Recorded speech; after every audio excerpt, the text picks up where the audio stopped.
Greetings and salutations and welcome back to Fat Boys Junction. In this video we're going to have a look at the new HORNBY HM-DCC 7000 system. Now for a start I could do them for illegal advertising as it's not available on Google Play like it says on the cover. But the chip looks good, the speaker is, yeah, great. So why is it half the price of a Locksound 5 decoder at 125 compared to 58.49? Where's the catch? It's Bluetooth, it works on DCC, so how are they able to do this? Hornby are normally much more expensive. Let's find out. Okay, so let's have a look what we've got here. This is it, the TXX triple sound from Hornby. Bluetooth and DCC decoder. So let's have a look what we got. Oh. Right, okay. Okay, so we've got obviously the manuals, instructions in various different languages. I have actually gone through that, and what I do recommend you doing is actually download the full manual online. Much more comprehensive and has a lot more information. For example, I had to find out that if I wanted to swap the speaker from the Sugar Cube, it must be an 8 ohm speaker, and it doesn't say that in this. So there we are. So there's the speaker. It's got a little bit of sticky tape around it to make it sealed when you put it in one of these compartments. And obviously the bigger you can fit it in, the better in terms of your sound quality. But unfortunately not all of the vehicles we can put them in, locomotives we can put them in will take the larger one, so you just have to do what you can do with them. And this is the chip itself, and it's nice and small for the 8-pin, I have to say, and that's going to be handy. So let's see how we get on fitting this into the machine. One other thing to mention is that this has the ability, you can see if I get it out, let's just get it out of there. Easier said than done, of course. There we are. So there's the 8-pin and there's a one of the leads. I'll go on about that in a moment. But you've got the ability to put a speaker just in there, so you don't have to have there one. As long as you've got that connection, you can put it in there, and that's for a stay alive. Now obviously many people have already gone over this, but you're going to see me fit this in a class 17, a HELJEN Class 17. Now I've already done it in a class 31. I was going to show you me doing that, but I got excited and I put it in, and it works great. So I'm bite the bullet, bought another one, and I'm going to put this in the class 17. So let's see how we get on. So here is my class 17 in all its glory, and to remove the top it's a simple matter of pulling it off. But why, other than to fit a couple of crew, I've got no idea why they make that so easy. And yet this bit, the most difficult part of all, you have to literally remove the spring buffers, and they've got little clips just here, and you have to remove each one before you can actually take off the top. If I come over here and grab my bits, you can see the blanking plate and also all the little bits that come off the buffers and the springs on them. You really have to be very careful and take those off before you then clip it with 4 clips either side. And then on top of that, of course, it's wired into the lights, so it's very difficult. Now looking at this, the way I see this is it's got 2 pieces of foam each side here, and I think by removing that, which reveals a fan there, Obviously there's a fan either side on this, as you can see, but this is a fan that I think we can utilise by putting the speaker just at the front here. Now obviously I have to choose a very small box, but I think I can get away with this one here. That one just looks too high, and I think I'm going to have trouble with that. But this one here, so I'm going to take that off like that, and I think the speaker will go into that and sit there, and that should be okay. Now obviously this, there's not a lot of room here for this blanking, for this plate to go in that bit there, but I think I can get away with putting that there, and with this on the plastic, I'll put this in this shielding cover. I think we should be okay on there, but all will be revealed. Let's see how we get on.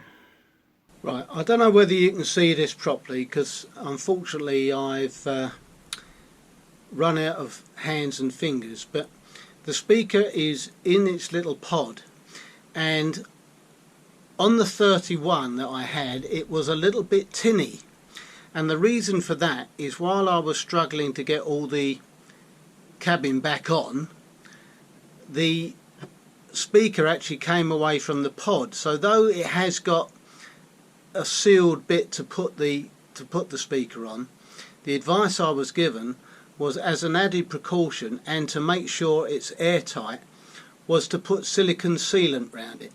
So there you go, hopefully you can see that properly, and I'm going to let that dry now before I do anything else. Now of course, like fitting any DCC chip, sound or otherwise, you need to make sure you line up pin 1 on the Locomotive with pin 1 on the DCC chip.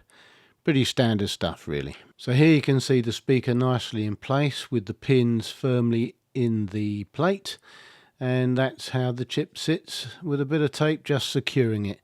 So we put the top back on and see how we get on. Right, well, I've installed the chip and the speaker, and unfortunately the first thing I've come up against is that there's no sound file for this particular Class 17. So I've had to install a Class 8 sound file, and yeah, it'll do for now until they install others. They say they're on the way, so I'm looking forward to that. Another problem I've got is that I've got to use my wife's iPad, because sadly there's no Android version at the moment, and I have an Android phone. So yeah, why not bring something out without the software? That makes a lot of sense, doesn't it? Anyway, let's see how we get on. So let's go into the program, and what I've done already, as you can see, is put a picture of the Class 17, which you're able to do on this, and I found basically it's not too bad. There's a list of functions here, and I at first thought, oh, that's not many, but then I realized that there's page 2 here of more functions and page 3, so that's all pretty good. So let's give this a try and see where we get on. You can see there's brake and stop. You've got the speed. You can either minus or plus it, or increase it that way via a slider, and you've got more function lists elsewhere, which I'll go into in a minute. Now obviously loads of people have already done this, so to be honest, it's I'm a bit after the game, but let me just show you what it does anyway. Here we go. So let's start with the start up. Here we go.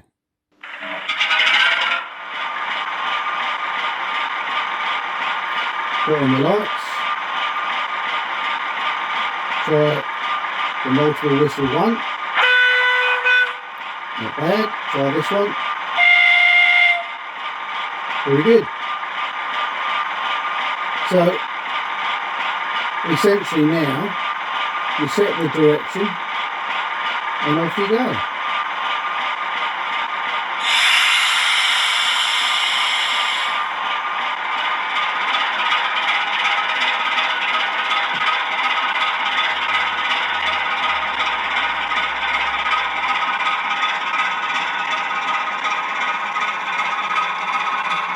Slow it down or brake, and just on that area there we can bring it back.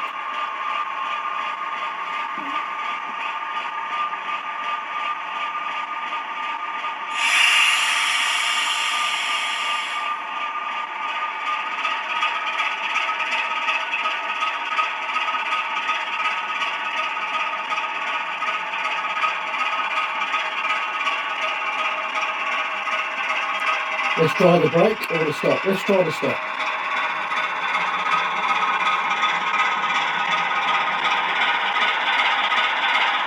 There you go, that works. Engine off, daylight off. Now you'll have to take my word for it that all the other functions work fine. Page 2, for example, we can get a flange squeal,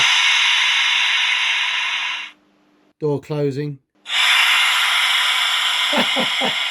In other words, it doesn't really work for this particular one because it's for the 17, but there we are. Fireman's breakfast, that's intriguing. Let's see what that is.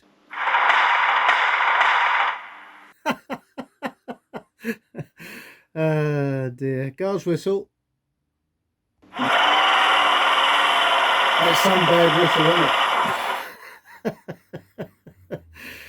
Anyway, as I say, sadly, if you go into the settings for this, it is set up for a class 08, so there's nothing I can do about that.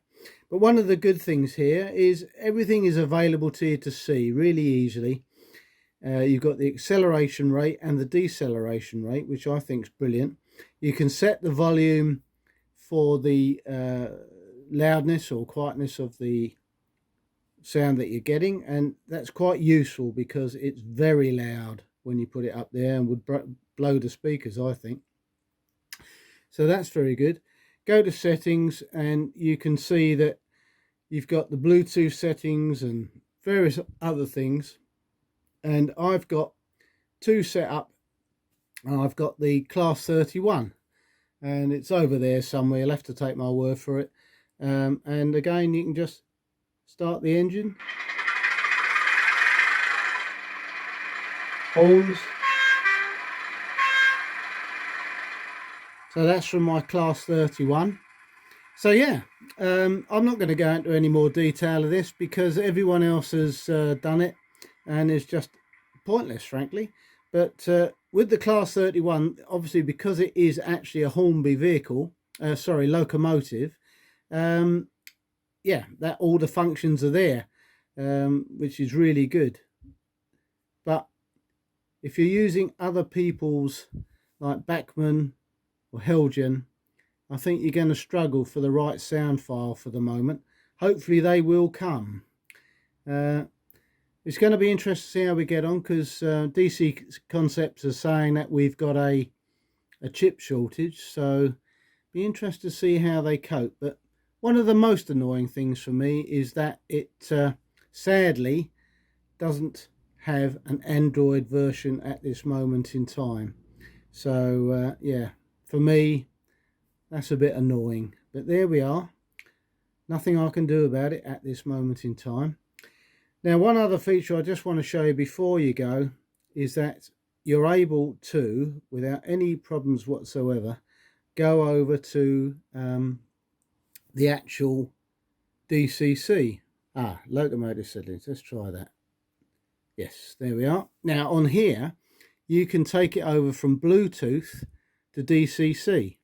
So if I go DCC, what one are we on? The class 17. So I'll go over to DCC.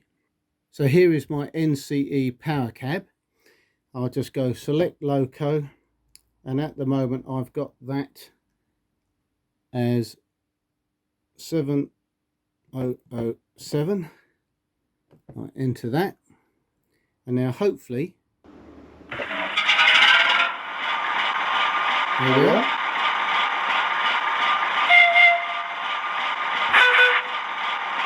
All working on DCC. Now I can walk away, shut all this off, and it will just continue to work on DCC. So seeing this is my wife's iPad, that's a very useful thing for me. Anyway, this has been very amateurish showing you this, but yeah, I think this could be the way forward on one reason alone: half the price. Alright then, I'll catch you later.